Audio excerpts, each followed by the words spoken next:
Tonight we're pleased to induct 5 deserving members into our Hall of Fame.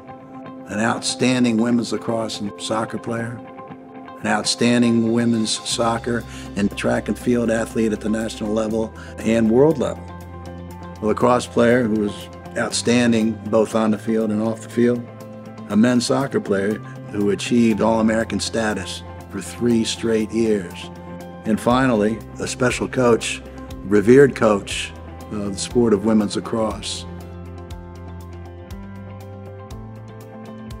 Every coach knows they need exceptional athletes to be successful, and today I'm fortunate enough to induct 2 former women's soccer players into the Roanoke College Hall of Fame, Gina Vales and Carmen Graves.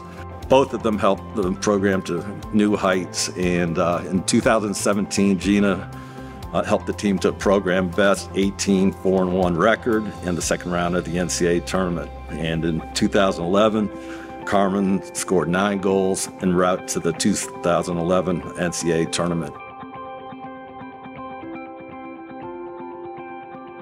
We're in the ODAC championship against W&L, and we hosted because we were undefeated, so we had the home game. It was probably 90 degrees on the turf. It was so hot, and the turf itself probably was 120, who knows. So we're playing the game, we're not doing that well, and we had to play back-to-back games. So there was a point, I'm looking, I can't find Gina on the field. She had pulled herself off the field, and she was over like on the scorer's table, and she had like a towel over her head, and she's just sitting there, and I go, "What are you doing, Gina?" She's like, "I'm hot. I don't know if I can do this." And I go, "What do you mean you can't do this? Get your butt back out on the field, get the ball and go down and score," because they were marking her out. She didn't have a goal. And she goes, "I might pass out." I go, "Gina, I hope you pass out." I mean, that was just a conversation. She got herself back in the game. W&L had scored a goal. She gets back in on the draw, gets the ball, goes down and score. And from that moment on, it just was a game changer. We won the game. ODAC champs. Well, one thing that I remember about Justin is, we recruited him mostly through film, video, and he sent a highlight video like most recruits send, but usually it's a couple minutes long and it's lacrosse highlights. Well, Justin had highlights from ice hockey, golf, and lacrosse. And in all honesty, the golf highlights were probably the best, but lacrosse, he was pretty good too. Justin was a really great student here, part of the honors program, which was fantastic, and he was a very serious student. And the other great thing for the men's lacrosse was he was a leader of the team. And, being a leader, you want your leader to be a good person, and Justin definitely epitomizes a good person, a well-rounded person in terms of he had the academic picture, he was a personable young man, people liked to talk to him, and he was a serious student athlete. So that gave a good role model to the younger guys, and I think that really helped a lot of the other guys look at him and say, hey, I can be a good student, I can be a good player, I can be like Justin. And a lot of guys behind him had done that and graduated and done great things just like Justin has. Yeah, my memories of Michael as a person is just a really good kid. Always had a smile on his face. Always had a lot of people around him. Caring young man. I think he cared about his teammates. And there was a couple years where, for a while, he was our leading scorer. We sent him forward on every restart. We sent him forward on every corner kick.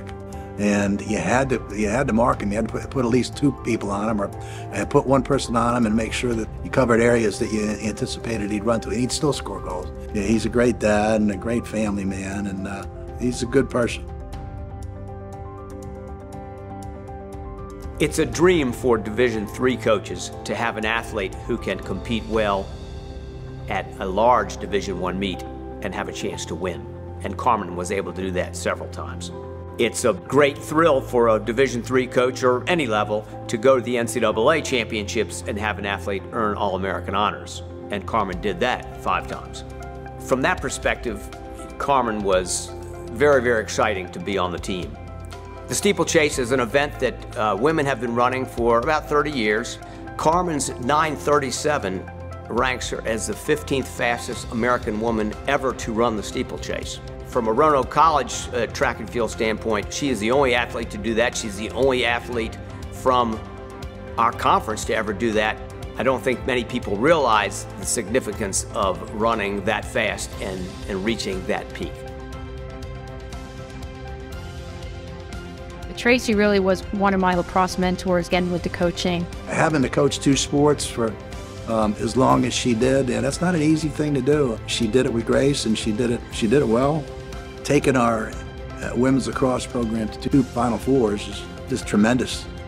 She's an incredible coach. Her nickname was the General. Because when she talked, people listened. And while we hated to see her go, again, we were proud of what she accomplished here. I think all 5 inductees would remark that the relationships that they developed here with their teammates and their coaches and the bonds that they developed from those relationships, are as deep today as they were back then. The only thing that keeps them apart is the distance. Something's truly unique about Roanoke College, and all 5 were able to experience that, and I know they hold it in their hearts. Congratulations to our 5 inductees tonight. Thank you for all you've done for Roanoke College.